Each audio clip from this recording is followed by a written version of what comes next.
Huwag kayong magpapakabit sa Subs Auto. Hello sir, bali ano po yung masasabi niyo sa head unit niyo ngayon sir? Overall, satisfied naman. Sobrang ganda ng unit, as in. Naka-Android kayo before sir, no? Bakit po kayo nagpalit sir? Yung dati kasi, ano siya, naghang kasi yung head unit dati. Tapos, yung sounds, hindi siya clean, hindi malinis yung hindi clear. Ngayon, nung pinakabit namin to, makitang-kita yung difference na as in talagang yung head unit ang responsive, tapos sobrang linis ng music. Sir, bakit ulit kayo nagpakabit sa Subs Auto?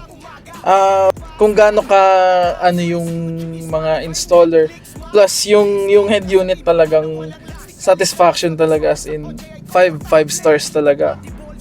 Huwag kayong magpapakabit sa Subs Auto kung ayaw nyong gumanda yung head unit nyo, bumilis, mas luminis yung performance.